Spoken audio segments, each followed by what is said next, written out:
Bonjour à tous, bienvenue dans cette nouvelle vidéo sur ma chaîne YouTube et on se retrouve aujourd'hui pour la review de la dernière saison de Top Chef. Je vous avais fait les épisodes 1 à 9 de la saison et donc là je vais vous proposer les épisodes 10 à 15 qui nous mèneront donc à la finale. Vous aurez ici dans les en chapitrage les épisodes, donc on va dire 10 jusqu'à 13, puis vous aurez un spécifique sur la demi-finale et un spécifique sur la finale parce que je vais y revenir et faire un focus un peu plus précis. Ce qui veut dire que je vais pas revenir sur l'intégralité des épisodes, je vais pas revenir sur tout, etc. Je vais revenir plutôt sur les éléments marquants, les éléments majeurs. Alors déjà, j'espère que la vidéo vous plaît, si c'est le cas vous pouvez la liker, vous pouvez vous abonner, vous pouvez la partager sur les réseaux sociaux. Je vais le dire, tout le monde l'a dit sur internet, mais cette saison de Top Chef a été un raté. Ils ont vraiment, ils se sont plantés. Ça arrive. Le concept a été mauvais. Je vais prendre un exemple. Si votre candidat préféré par exemple de cette saison c'était Charlie. Charlie qui s'est qualifié donc vous l'aviez vu dans la review précédente, il s'est qualifié. C'est un candidat qu'on ne voit quasiment pas. Donc si c'est votre candidat préféré par exemple, vous n'allez pas le voir. Il est presque puni d'avoir été le meilleur dans le montage. Donc c'est difficile, malgré que moi j'ai trouvé que c'était un candidat qui était quand même attachant et qu'on avait envie de suivre, de créer de l'attachement pour lui. Parce que forcément, on le voit tellement peu par rapport aux autres, que forcément il m'emballe pas et il n'arrivait pas à m'emballer.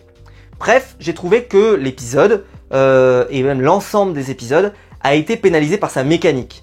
Je l'ai dit dans la review précédente, mais le guide Michelin, ça a été une mauvaise idée. C'était une bonne intention, mais c'était une mauvaise idée. Ça a créé un ambiance très froid. Ça a mis les chefs complètement en dehors du circuit. Ils s'étaient souvent en train de faire des reviews devant la télé. Ah mais ils m'ont remplacé, hein. C'est des reviews. Ils font des reviews professionnelles. Moi, à côté, c'est de l'amateur. Je fais ça comme ça, tranquille, pour s'amuser. Bref, c'est une mauvaise saison, avec un mauvais concept. Mais pour autant, je pense que le casting n'était pas mauvais. Je pense. C'est juste que la façon dont ça a été fait, le montage qui était parfois qui aidait pas, etc., nous a pas permis, je trouve, d'exploiter totalement le casting. Et je trouve que justement, j'en parlerai quand on arrivera à la demi-finale et vraiment cette conclusion, quoi, quart demi-finale, on va dire. On est revenu à un Top Chef plus classique puisqu'il n'y avait plus les représentants du guide Michelin. À partir de ce moment-là, on est revenu, enfin sauf pour la finale où ils sont arrivés tout au bout, mais globalement, on est revenu presque à un Top Chef de base. Et je trouve que ça se voyait que quand même c'était beaucoup mieux.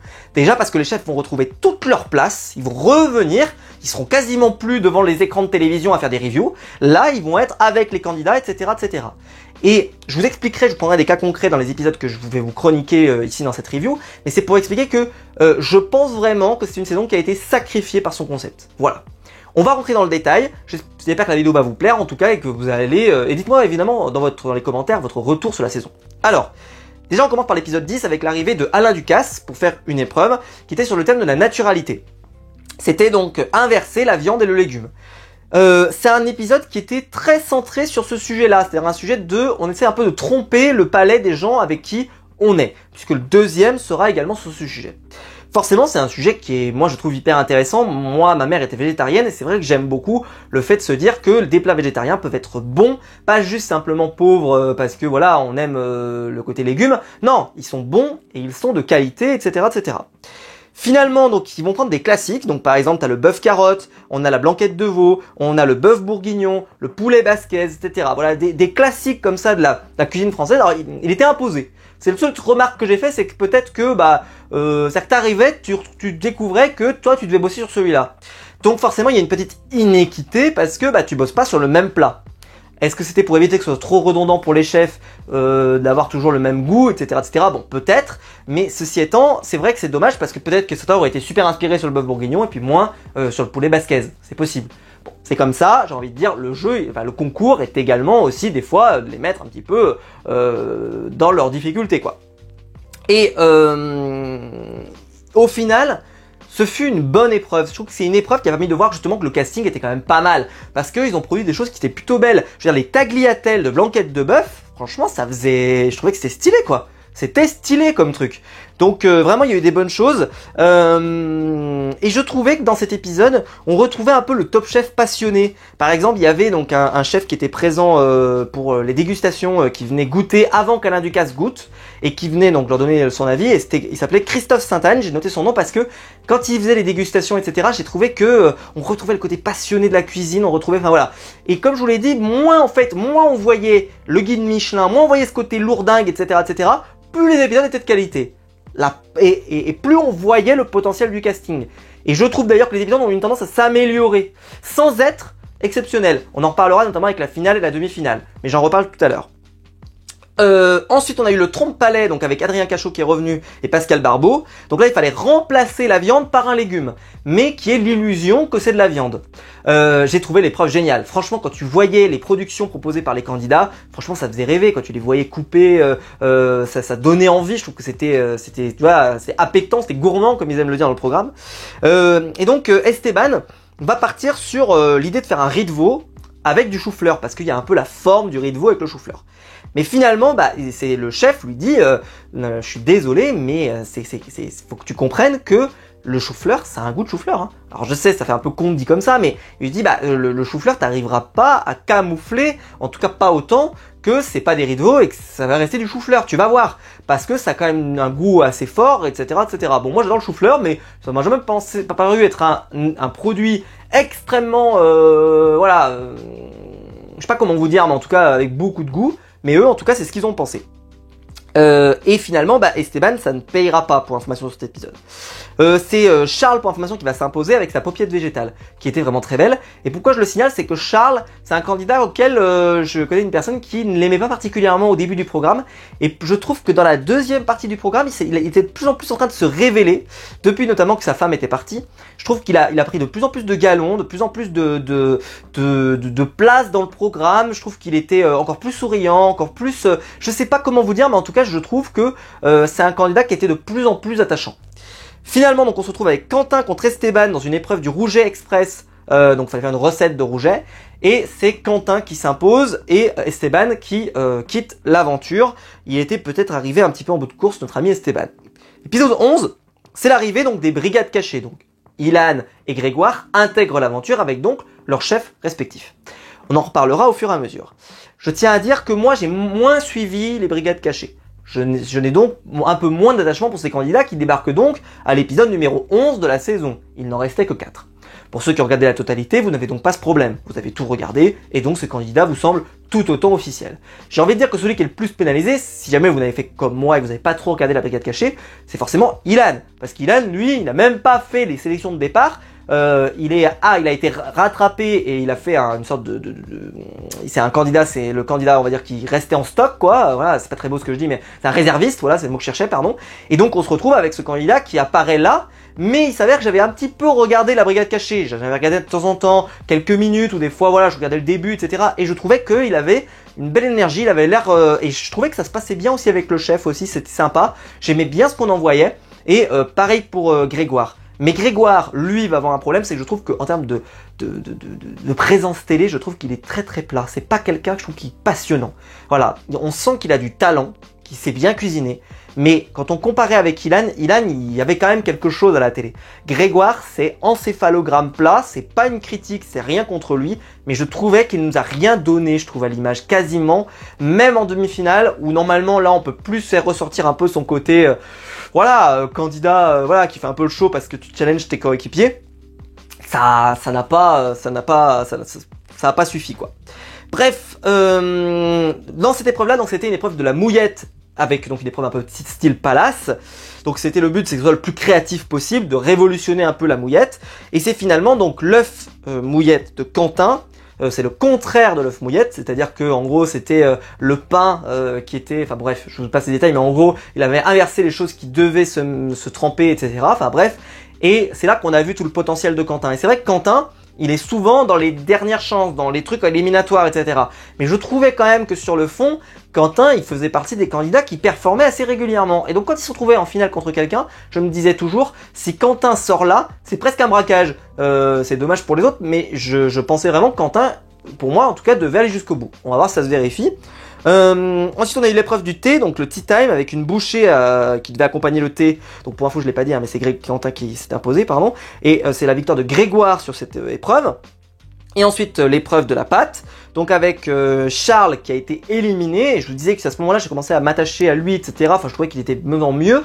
Et il s'en va à ce moment-là. Alors pourquoi? Parce qu'il y a eu une surcuisson de ses pâtes. Dans une épreuve dans laquelle les pâtes est l'élément central, ça ne pouvait pas ne pas être signalé, même si on pourrait reparler de l'affaire Charlie au tout début de saison où ils ont même pas été capables de manger sa tête de canard et pourtant ils l'ont quand même sélectionné. Mais là, à ce moment-là, on va dire que c'est quand même l'enjeu. On est à ce moment-là de l'aventure, on peut pas se permettre. En fait, pour moi, ça a tué le suspense parce que dès que j'ai vu qu'il était pas au niveau, bah c'était fini. Finalement, à ce moment-là, élément qui justement va donner du grain à moudre à ce que je vais dire. Charles s'en va, il fait un discours, etc. machin. Je vous le dis, il était un peu plus attachant, certes. Pas non plus, voilà. Mais il était plus attachant.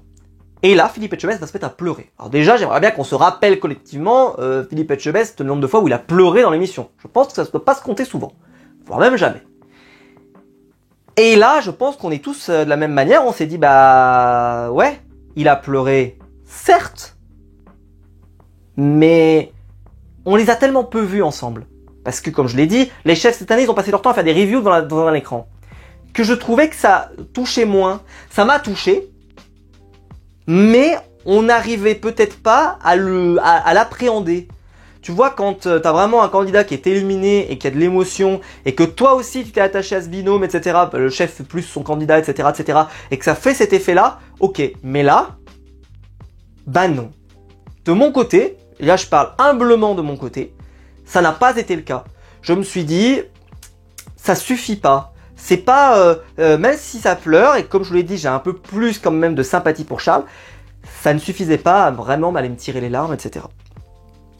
À ce moment-là, épisode 12, on avait l'épreuve de casser les codes. Avec donc, il fallait surprendre le chef, etc. C'est un peu une épreuve à l'américaine. Mention spéciale, alors on va dire, il y a deux plats sur lesquels je veux revenir. Le plat d'Ilan, c'est le plat qui va remporter la victoire. C'était un plat avec une éponge dans une assiette qui était encore sale, et j'ai trouvé que ce plat, malgré que tu vois, quand tu le racontes comme ça, tu te dis c'est dégueulasse, et ben il avait réussi à faire en sorte que ça reste quand même beau, ça reste encore appétant, que ça donne envie quand même qu'on y aille, etc. J'avais trouvé son plat absolument génial. Et là, il va y avoir Grégoire qui va proposer un chewing-gum sous la table, enfin 3 chewing-gums sous la table. J'ai trouvé ça dégueulasse. Alors pourtant, moi je veux faire comme Koh-Lanta, donc je suis prêt à manger des coquillages, etc. Ok, mais là, je sais pas comment vous dire, blocage. Tu sais, genre, le cerveau, je peux pas vous expliquer pourquoi, je peux pas vous le justifier, mais il a fait un blocage. Genre, ça a été dégueulasse. Que ça soit bon ou pas bon, que ça soit... le manger comme ça là, bah, j'ai dit c'est pas possible pour moi. Mais faut reconnaître au moins que c'était très créatif. Mais bon, je me souviens, ça me rappelait aussi le doigt comme ça qui avait été fait, etc. Où tu mettais ton doigt dans un truc acide, machin, etc. Et puis finalement ensuite tu faisais l'équilibre parfait, ok très bien. Mais c'était quand même différent, c'était quand même pas aussi dégueulasse. Là c'était vraiment dégueulasse.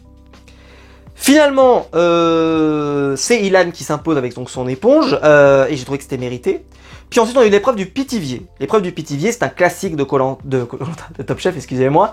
C'est-à-dire que c'est un classique dans lequel voilà, on construit un truc à étapes, il y a de la croûte au-dessus, etc., etc. Franchement, c'était très bien. Et à ce moment-là, on va avoir le chef Éric Fréchon qui est là avec Grégoire. Et Grégoire, en gros, il a prévu une recette, mais qui n'est pas du tout gourmande, qui n'est pas du tout capable de goût particulier, etc., etc. Enfin, bref, il est très déçu, ça se voit sur sa tête. Et il lui dit, mais c'est pas possible, tu vas pas nous présenter ça, quoi. Encore le fait qu'il y ait la technique, ok, mais il faut quand même, on oublie pas le goût, quoi. La technique, c'est une chose, mais le goût que ce Pithiviers, il valent le coup d'être découpé, quoi. C'est bien d'avoir des couches, mais il faut que ça soit intéressant gustativement. Et donc là, bah, ça s'est parlé franc.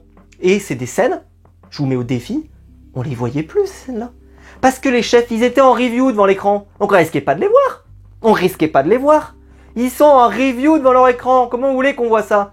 Et là, c'est ce que je vous dis, c'est qu'à partir de ce moment-là, on va avoir beaucoup moins, voire plus du tout, les chefs du guide Michelin, enfin les représentants du guide Michelin.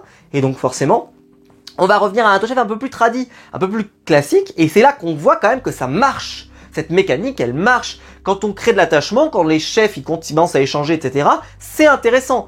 Et surtout que là, je trouve que il y avait vraiment de l'échange, c'était intéressant, c'était bien fait. Et en plus, bah, il a eu raison de le pousser puisque Grégoire s'impose finalement. On se retrouve en finale, enfin l'épreuve éliminatoire entre Margot et Quentin.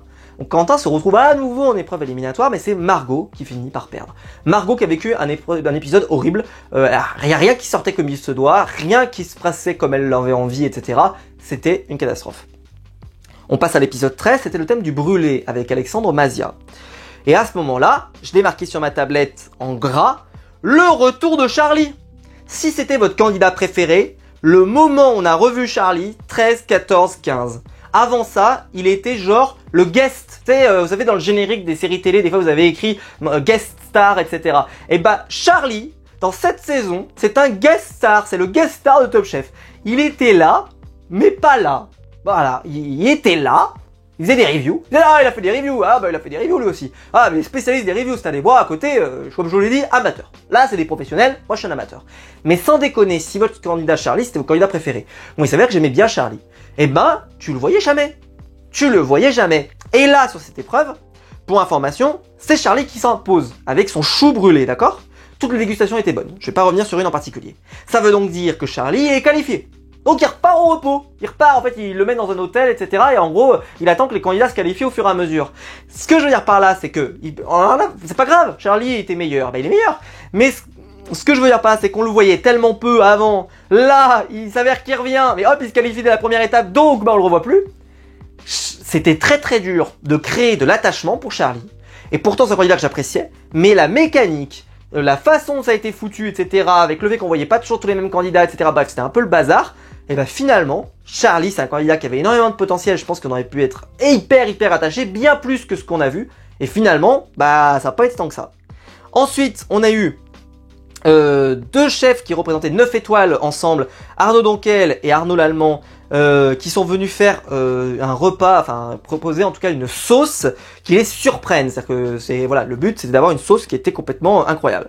Alors là dans le montage on va bien nous assister que c'est un épisode enfin une épreuve pardon, qui va mettre les candidats en difficulté. Ils le disent dans le montage, t'as Stéphane qui te le dit, etc., etc.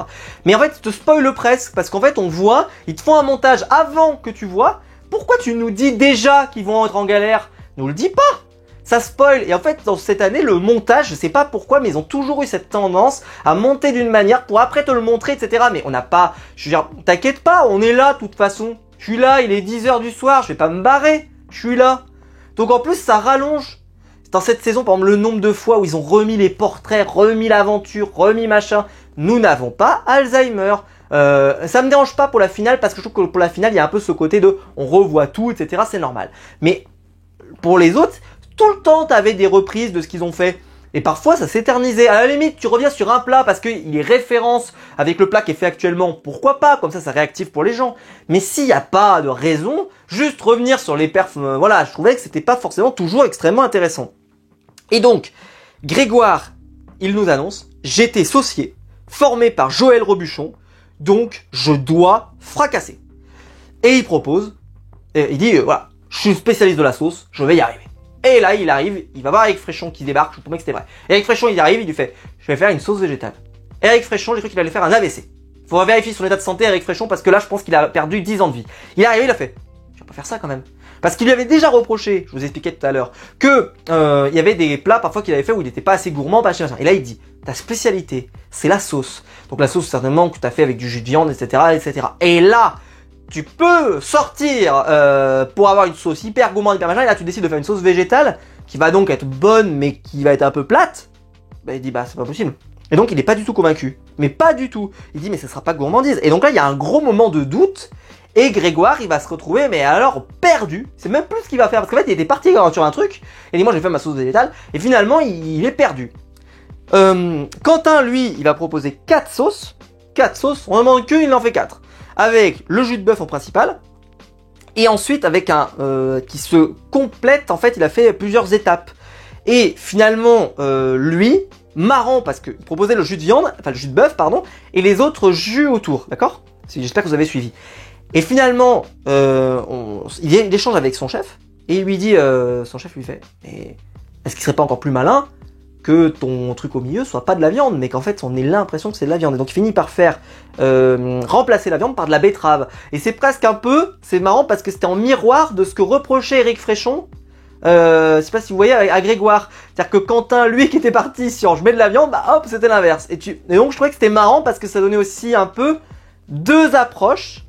De peut-être modernité, voilà, ils ont pas le même âge forcément, etc. Peu importe, mais en tout cas, les deux chefs avaient pas le même regard sur une production végétale en sauce.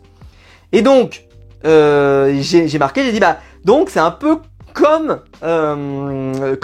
Grégoire, c'est-à-dire qu'il y a vraiment un parallèle entre les deux. Et finalement, celui pour qui ça va payer, eh ben c'est Quentin. Et c'est là que tu te dis, est-ce qu'Éric Fréchon a vraiment bien orienté Grégoire ? C'est une question à laquelle on n'a pas vraiment de réponse, parce qu'au final, toutes les sauces ont été bonnes, hein, donc on peut se dire que tout a été réussi. Je pense qu'Éric Fréchon a quand même voulu le meilleur de son candidat en se disant, toi, tu es capable de faire des sauces de viande qui sont exceptionnelles, pourquoi tu ne le sors pas ? Et je pense que cet argument, il était quand même recevable. Finalement, on arrive au pas perdu éliminatoire, Ilan contre Grégoire, et donc c'est les candidats de la brigade cachée qui arrivent à ce moment-là, et qui doivent s'imposer, et donc là, il y aura un éliminé dans les brigades cachées. C'est le pas perdu, on découvre que Ilan déteste le pas perdu. Il le dit dès le départ. Il dit pour lui c'est de la bouillie quand on le mange, etc. J'aime pas. Donc il décide, il aime pas le pas perdu, mais il va faire 3 pas perdus. 3 pas perdus. Et la dégustation est très mauvaise. Voilà, très mauvaise, ça se passe pas bien du tout. Et Grégoire part sur un truc plus classique mais plus abouti. Et donc il n'y a pas de doute sur la dégustation. C'est Grégoire qui s'impose. Et on part donc pour la demi-finale. Lors de la demi-finale, c'est l'épisode donc 14, c'est donc chacun... Alors déjà je savais pas, parce que vu qu'ils arrêtent pas de tout casser, tu te dis, parce que déjà, bon, ils ont quand même bien abîmé certains des concepts qu'on avait de la saison, la boîte noire notamment, etc. Tu te dis, la demi-finale, est-ce que on va avoir le challenge ? C'est-à-dire, chaque candidat affronte sur leur spécialité. Ils ont gardé. Ils ont gardé avec les chefs présents, etc. On a eu un épisode de demi-finale de Top Chef qui était un classique. C'est bien le classicisme parfois.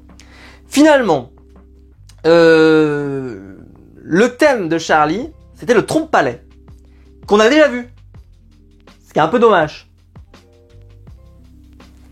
Bah ouais, il a proposé de faire un plat de viande sans viande. Ça a été proposé il y a quelques temps.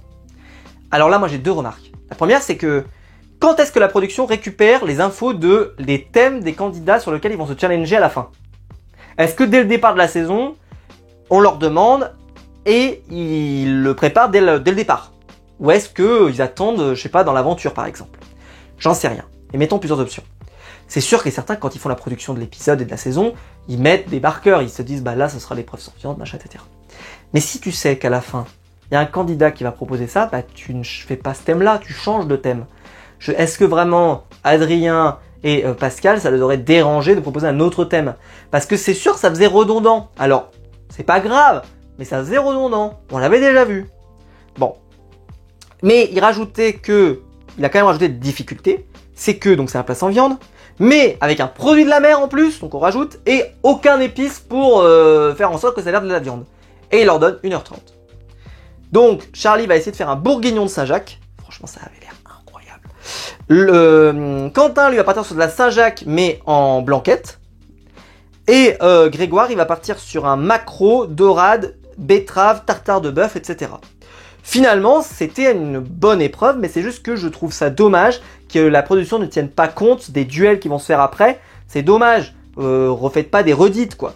Finalement, on se retrouve ensuite avec... donc là, à ce moment-là, on t'annonce que notre ami Charlie a remporté son épreuve, et donc aucun de ses adversaires n'a marqué de points. En plus, on a le thème de Quentin. Quentin, c'est oignon, échalote, ail, d'accord, les trois produits, qu'on doit présenter en dessert, avec obligatoirement à l'intérieur une glace. Voilà. Il n'y aura pas de fruits, et donc, et on n'a pas le droit de faire de tarte non plus.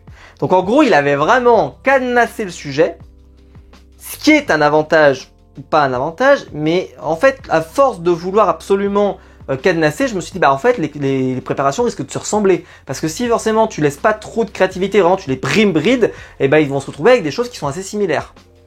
Quentin, il va proposer une brioche glace à l'ail avec une mousse, etc. Charlie propose de l'échalote caramélisée, un biscuit d'oignon. Et Grégoire propose sa glace ail fumé, chocolat, compote, échalote, caramel, oignon. Quentin a été battu. On nous annonce Quentin a été battu. Combien de candidats ont battu Quentin? On ne sait pas. Qui a battu Quentin? On ne sait pas. Il te laisse dans le flou. Question pourquoi? Je n'ai pas eu la réponse du pourquoi. Est-ce que ça nous aurait gâché notre plaisir de savoir à ce moment-là qui avait gagné? Je trouve ça con de pas nous dire. J'ai pas trouvé ça intéressant. Finalement, on arrive au dernier thème, le thème de Grégoire, qui est l'œuf frit en 2 cuissons de Joël Robuchon, à reproduire exactement. Ça, qu'il y avait une photo, et Grégoire, il est arrivé, il a fait, c'est ça que je veux. Vous devez faire ça. Et bien sûr, il n'a pas proposé la recette, il fallait la connaître. Et le but, c'est d'avoir une recette vraiment, mais alors, il fallait que ça soit, mais alors, cuit comme il faut, etc. Et là, Charlie, il a dominé la saison, on va pas se mentir, quand même de la tête et des épaules. Je vous l'ai dit tout à l'heure, il s'est qualifié le premier, il était qualifié le premier, évidemment, avec les chefs du guide Michelin, etc. C'est la première fois qu'on l'a vu complètement, mais alors, pédaler dans la semoule. Et c'est là que c'est bien aussi les épreuves un peu techniques comme ça permet de voir les candidats qui justement ne l'ont pas, mais c'est pas grave, ça veut pas dire que ce sont pas des bons cuisiniers, c'est juste que sur un truc hyper précis et technique comme ça, mais qu'est-ce qu'il a galéré le pauvre. Mais alors il était perdu, il savait pas, il a dit moi je fais ça, est-ce que c'est comme ça qu'on le cuit? J'en sais rien, mais en tout cas je le fais comme ça et on verra si ça sort ou pas. C'était presque marrant parce que je trouve que ça a créé beaucoup d'attachement pour le personnage de Charlie parce que il a rien lâché. Il a rien lâché, c'était dur. Il était complètement à la rue, tout le long du truc, il était complètement à la rue, mais il a tout donné. Et ça, franchement, bravo. Et finalement, Charlie donc est en difficulté. Quentin, lui, il va plutôt assurer. Et Grégoire, c'est très bien, mais attention, malheureusement, c'est son épreuve et l'œuf va avoir une très légère surcuisson. Alors que tout le long, il te dit, moi, la cuisson, c'est temps, c'est machin, je suis sûr, etc. Je l'ai fait millions de fois, etc. Et là, c'est pas le cas. Et on voit sur sa tête, on voit sur la tête du chef Fréchon qui se disent aïe aïe aïe, ça pardonnera pas. Ça pardonnera pas parce que c'est quand même l'élément central. Un peu comme tout à l'heure où vous aviez les pâtes qui étaient trop cuites, etc., etc. Il y a des choses comme ça quand t'as quand même l'œuf de Joël Robuchon, il est interdit qu'il soit trop cuit. C'est impossible. Ça n'est pas, voilà, c'est un critère presque, j'ai envie de dire numéro 1, c'est le critère absolu. Pourtant, il avait la présentation, etc. Et donc on se dit que finalement, c'est Quentin qui a gagné cette épreuve. Et donc après, on voit le tableau s'afficher. Quentin a remporté cette épreuve. Et donc, Quentin est qualifié. Charlie est qualifié puisque Grégoire, en fait, n'a marqué aucun point sur l'ensemble de la totalité. Et on se retrouvera donc avec Quentin contre Charlie en finale. Et je vais pas vous mentir, à ce moment-là, je me suis dit, c'est la finale que moi, j'espérais. C'est la finale que j'attendais, moi, Quentin contre Charlie. Alors, attention à ce que je dis parce que moi, ayant moins vu la brigade cachée, ayant moins vu le potentiel de Grégoire et Ilan, pour moi, par rapport à ce que je voyais de la saison, Quentin, même s'il a été souvent en épreuve éliminatoire, je trouvais quand même que sur la globale, il était quand même meilleur, et Charlie était meilleur. Et donc pour moi, c'était l'affrontement que j'attendais. Et donc j'étais quand même un peu impatient de voir cette finale, pas surstimulé, parce que comme je vous l'ai expliqué, la saison ne m'a pas emballé, mais là, vu qu'on retrouvait un top chef un peu normal, je me suis dit, allez, pourquoi pas. Et on va passer à la finale. Et la finale, la finale, il faut que j'en parle. Alors rappelons au tout départ les enjeux de la finale. La finale d'abord, il y avait évidemment comme d'habitude gagner 100 000 euros, gagner Top Chef, gagner jusqu'à 100 000 euros. Et il y a, si jamais le restaurant a été bien évalué et l'ensemble du parcours du candidat, le restaurant éphémère créé par le candidat sera étoilé. Très bien. Pour faire ça, ils ont donc pris une décision. Ils n'ont pas fait venir les dégustants, alors attention à ce que je vais dire, mais les dégustants amateurs. C'est-à-dire c'était des gens qui travaillaient pour la Croix-Rouge, si je ne m'abuse. J'ai peut-être un doute en le disant, ou le Secours Populaire, je ne sais plus. En tout cas, je sais que c'est pas les Restos du Cœur, mais en tout cas, c'est une association qui récupère de la nourriture pour les gens, etc., à qui ils donnent leur surplus.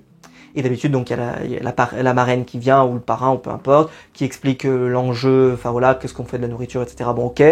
Et ça permet, en fait, de se dire, tout le long, ça m'a perturbé. Parce que, en fait, moi, j'avais mes mécanismes des saisons d'avant. Et à un moment, quand je vois les menus qui sont proposés, je vais prendre un exemple. Charlie propose en entrée betterave en croûte de sel et huîtres et vinaigre de géranium. Ça, c'est son entrée. D'accord? J'entends ça. Je dis, tout de suite, j'ai dit, ça, c'est un plat, je trouve que c'est hyper casse-gueule pour faire une finale. Parce que le convive moyen, la betterave, c'est pas le plat préféré des gens, on va pas se mentir. L'huître, c'est quand même particulier, tout le monde n'aime pas. Vinaigre de géranium, sur le principe comme ça, là, ça fait pas rêver. Et en fait, tout le long, j'étais en train de me dire ça, parce que j'avais ces mécanismes qui se sont créés depuis des années, où je suis là et je dis, quand tu prépares ton menu, il faut que ça se prenne au plus grand nombre. Il y en a le nombre qui se sont cassés les dents à proposer un menu qui, au final, était très bon. mais qui était même d'ailleurs plébiscité par les chefs, mais qui n'était pas plébiscité par les convives, parce que eux, bah, ils aimaient des choses plus simples, plus tranquilles, etc. Et en fait, tout ça, il fallait le jeter à la poubelle. Mais j'arrivais pas à chaque fois à me le retirer de la tête. Chaque fois, je me disais, ah non, mais c'est vrai. C'est vrai qu'à l'intérieur de la salle, il n'y a que des chefs étoilés. Il n'y a que des grands chefs qui viennent juger. Alors la question, c'est là que je la pose dans les commentaires, c'est est-ce que vous avez préféré cette formule ou la formule avec les convives? Difficile à dire. Difficile à dire. Au moins, c'est sûr que dans la dégustation, il y avait un avis dans la salle qui était quand même plutôt pertinent. Moi, je trouve que ça n'apporte pas de plus-value parce qu'on a quand même l'avis des chefs. Ils sont là. On a l'avis des chefs. Et que donc, le fait que les chefs, eux, ils aient validé quelque chose et que les convives n'aient pas validé quelque chose, ça dit aussi quelque chose de qu'est-ce que peuvent attendre des clients classiques, qui ce sont eux qui après vont remplir les restaurants. C'est pas les chefs 5 étoiles qui vont remplir les restaurants, c'est les clients normaux, classiques. Attention, c'est pas péjoratif ce que je dis. Et donc moi je trouvais que c'était bien, qu'à la fin de Top Chef, qui quand même, les gens après ils vont créer un resto, etc., qu'il y a un peu ce côté, les amateurs, les gens de l'extérieur, etc., juste les gens qui aiment la cuisine, quoi, viennent manger. Je trouvais que c'était cool. Parce que ce Top Chef là, il a un peu disparu. Moi, je vous ai souvent expliqué dans les reviews que je fais que, par exemple, moi, je suis nostalgique. Il y avait une épreuve qui se déroulait dans les appartements des gens où ils prenaient des choses dans le frigo et ils cuisinaient avec ce qu'il y avait dans l'appartement, etc., etc. Enfin, il y a eu des épreuves comme ça un peu où qui sortaient un peu du côté grandiloquent de Top Chef. Et moi, je trouvais que c'était sympa parce que justement, ils sortaient des plats qui étaient incroyables avec des choses qui n'étaient pas sur le principe. Bref, pareil quand ils font la fast food, qui en tout cas des plats on va dire très voilà gras, etc., et qui essaient de les amener vers quelque chose d'autre, c'est plutôt sympa. Et finalement ils cuisinent donc sur une péniche, je l'ai pas précisé, et j'ai trouvé, moi en tout cas j'aurais préféré que ça soit un peu plus classique. Et puis une deuxième remarque, ils vont pas cuisiner en même temps. Ah non, vu que la péniche c'est un espace clos dans lequel il y a qu'une seule cuisine, et bah d'abord Charlie cuisine. Alors on sait pas si c'est dans l'ordre chronologique, mais on va dire que c'est dans l'ordre chronologique. Charlie cuisine, il mange. Et ensuite, donc on imagine le lendemain, ou en tout cas après, Quentin vient cuisiner et il arrive après. Deux remarques sur ce point. Le premier, c'est que bah forcément, ça veut dire que dans ton esprit, le plat de Quentin, il est plus frais. Le dessert de Quentin, il est plus frais. L'entrée de Quentin, elle est plus fraîche. Alors ça peut avoir ses défauts, parce que si par exemple elle te reste, mais négativement, c'est sûr que c'est pas génial.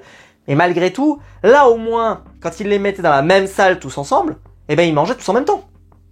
Et donc, ils les mangeaient l'un après l'autre, les plats, on s'est compris, mais en tout cas, ils mangeaient en même temps. Là, par exemple, je pense qu'il y a aussi une inéquité, et c'est pas génial. Bref, vous l'avez compris, je suis un peu dubitatif sur cette mouture qu'ils ont proposée. Je comprends, parce que c'était absolument pour leur donner l'étoile, machin, etc. Oui, mais moi, je suis un petit peu dubitatif. Bref.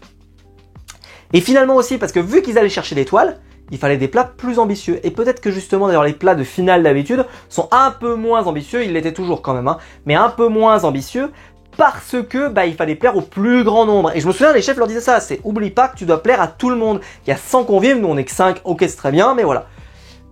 Troisième remarque, je sais plus combien j'en suis, mais peu importe, j'espère que vous l'avez compté chez vous, il y aura une évaluation à la fin. Une remarque, c'est que les chefs de brigade, Glenn Viel, Paul Perret, ne goûtent pas. Ah, ils goûtent pas. Donc ils évaluent pas, évidemment. Mais ils goûtent pas. J'étais sur le cul quand j'ai vu qu'ils goûtaient pas. Parce que, pour ceux qui ont connu les saisons d'Hélène Darroze, quand elle goûte, et qu'elle dessoude les plats d'en face, etc., de son poulain, avec des arguments de Francisou, et avec des notes qui étaient quand même particulièrement étranges, j'ai trouvé dommage, en tout cas, que Paul Perret et Glenn Viel puissent pas goûter. Moi, à la limite, qu'ils votent pas. Moi, j'ai toujours dit, je trouve que ça serait plus logique qu'ils votent pas. Ok.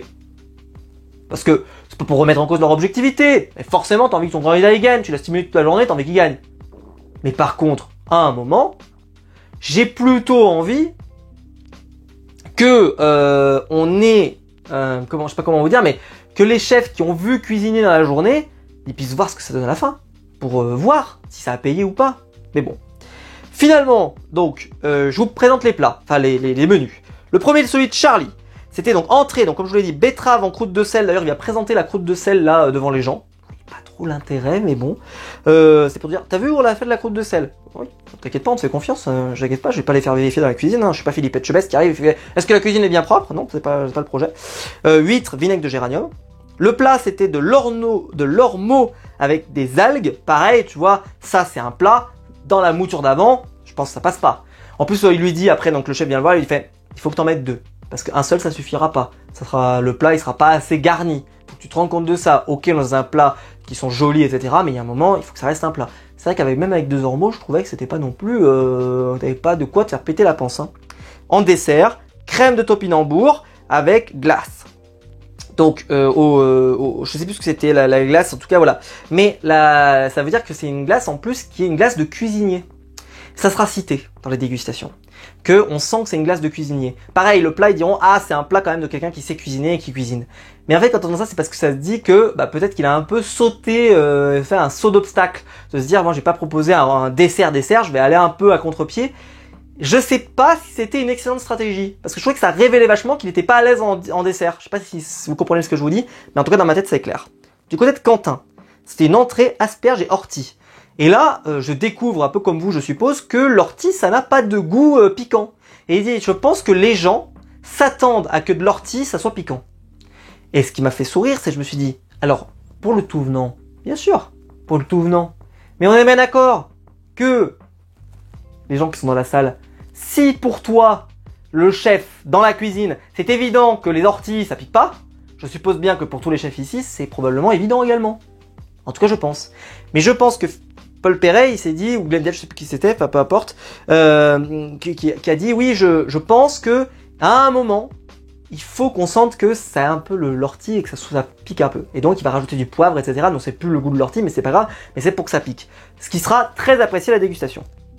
Le plat, c'est une farce de brochet soufflée, herbe avec un œuf de brochet, un lait réduit au beurre pour la sauce, et il y avait une tuile sur le dessus, et avec à l'intérieur le cœur coulant comme ça qui devait couler. Alors moi je m'attendais vraiment à que ça coule énormément, mais en fait en gros il y avait une différence de texture. On voyait qu'au milieu, en plus ça faisait un effet très vert, c'était très beau. On va pas se mentir, ce plat il était magnifique. Moi je l'ai trouvé très très beau. Et ensuite on a le dessert, donc le praliné, noix de pécan et tomme de Savoie, poire et foin. Il y avait une présentation avec le foin. Ils n'ont pas été très convaincus par le foin. Et là c'était un peu le pari. Est-ce que la tome de Savoie, donc un fromage en dessert, donc Quentin et Charlie ont fait un peu un choix similaire, c'est-à-dire de pas faire un dessert, on va dire, attendu, c'est un dessert avec du chocolat ou j'en sais rien, enfin, je dis pas qu'il faut forcément qu'il y ait du chocolat, mais on s'est compris, il y a des classiques, tu vois, de la vanille, je sais pas ce que tu veux, des fraises, des framboises, ou j'en sais rien, mais en tout cas, il y a des classiques. Là, c'est pas le cas, mais comme je vous l'ai dit, vu que ce sont des chefs de renommée mondiale qui sont dans la salle, ça me choque moins par rapport à d'habitude. Au final, là, on se retrouve avec ce plat qui est proposé. On va dire qu'en global, quand même, les deux menus ont plutôt plu. Le plat qui a été le plus critiqué, c'est la crème de topinambour. Mais pourquoi? Parce que ça faisait en fait une couleur qui était très pas belle de mémoire. Et donc, forcément, au dessert, ça faisait pas très beau. Donc ça a été beaucoup reproché. Pour la tome de Savoie, ça a été surprenant, mais ça a divisé parce qu'il y avait de la poire, etc. Mais c'était très intéressant. Et finalement, donc le résultat c'est 47-52, donc ça reste quand même très serré. Et c'est finalement la victoire de Quentin qui s'impose et qui remporte la victoire. C'est sûr que sur la saison, moi je pensais que c'est Charlie qui allait s'imposer parce que je trouvais que Charlie avait été nettement devant sur l'ensemble de la saison. Et finalement, je pense que ces choix ont été mauvais. Alors, ils ont été mauvais si dans l'ancienne mouture, évidemment, je trouve que ce menu-là n'aurait pas pu être proposé. C'est une évidence. Mais là, ça ne pouvait pas l'être. Et finalement, on se retrouve avec Quentin qui se retrouve avec un deuxième couteau, excusez-moi, et qui va voir si les représentants du guide Michelin lui donnent l'étoile. Et en fait, il y avait eu un de ces plats lors de la saison qui avait été dégusté par les représentants du guide Michelin et qui avait beaucoup déçu parce que l'équilibre n'était pas présent, etc. Et c'est pour ça qu'ils ne lui ont pas donné l'étoile. Il fallait vraiment avoir un perfect. Je me demande si Charlie l'aurait eu, parce que je crois que Charlie a quasiment pas fait d'erreur. Parce qu'il avait fait l'erreur de la tête de canard. Mais cette tête de canard n'a jamais été vue par les représentants du guide Michelin. Le reste, je crois qu'il a fait masterclass sur masterclass. Masterclass sur masterclass. Et finalement, donc pas d'étoile. C'est sûr que ça fait un peu dommage parce que la saison reposait beaucoup sur l'étoile, mais en même temps, je trouve que ça donne quand même du crédit parce que beaucoup de gens disaient que ça bradait l'étoile. Au final, elle n'a pas été bradée, elle n'a pas été donnée. Donc, je trouve que c'était un bon contre-pied à ceux qui étaient montés sur leurs grands chevaux, notamment dans le monde de la cuisine, etc., pour dire que c'était honteux qu'il y ait ça. Parce qu'en réalité, il n'y a pas eu l'étoile finalement. Ce qui prouve qu'ils ne l'ont pas bradé, comme ça a été dit. Non, ils ne l'ont pas bradé. Bref, j'arrive à ma conclusion. Ma conclusion, c'est que même cette finale, je l'ai trouvée un peu décevante. Décevante dans sa structure, décevante dans sa formation, même décevante dans son concept. Moi, j'étais pas fan, j'aurais préféré autre chose. Maintenant, c'était pas une catastrophe non plus, c'est juste que ça n'a pas... cette saison, pour moi, c'est un échec de A à Z, mais un échec, entre guillemets, qui est dû à des mauvais choix, et ces mauvais choix, on les a traînés sur toute la saison, et malheureusement, ils n'ont pas pu être rectifiés une fois qu'ils avaient été lancés. Je pense que le programme n'est pas mauvais en soi, il est bon ce programme, c'est juste que là, ils ont tenté quelque chose, ça n'a pas marché. Je ne peux pas leur en vouloir d'essayer de relancer la marque parce qu'elle a quand même beaucoup d'années et que c'est quand même bien effectivement de proposer autre chose.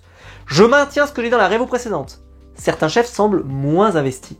Hélène Darroze, quand elle a fait la dégustation, je ne sais pas si vous avez vu, mais franchement, il n'y avait aucun propos intéressant. Rien. C'était nul. Alors ça, vont me répondre, t'as un problème avec Hélène Darroze. Ah, ça, j'ai toujours dit, moi j'ai trouvé qu'elle était nulle. Mais, enfin en tout cas, à l'écran, moi je trouve que ça passe pas du tout.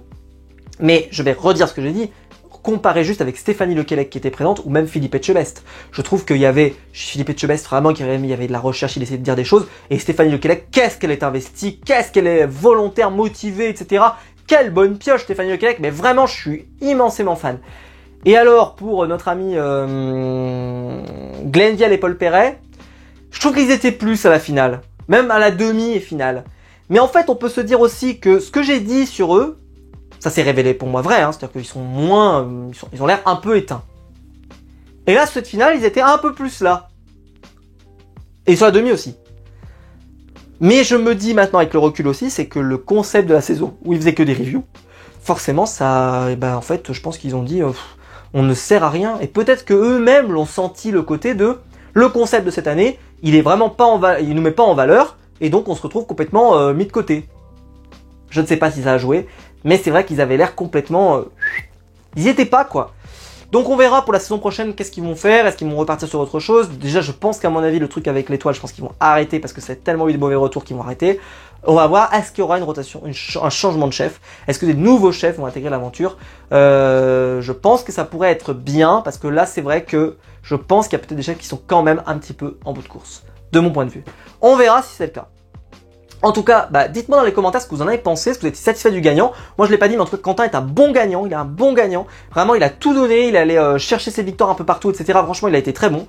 Je suis déçu pour Charlie parce que pour moi il le méritait, mais à un moment je trouve que son sa finale n'a pas été à la hauteur de ce qu'il a pu proposer. Et la créativité, l'audace, etc. Oui. Mais, il y a une saison de Top Chef, c'était la saison de l'audace. Là, il aurait été très applaudi. Mais, trop d'audace, ça peut être un peu nuit à la qualité globale. Voilà.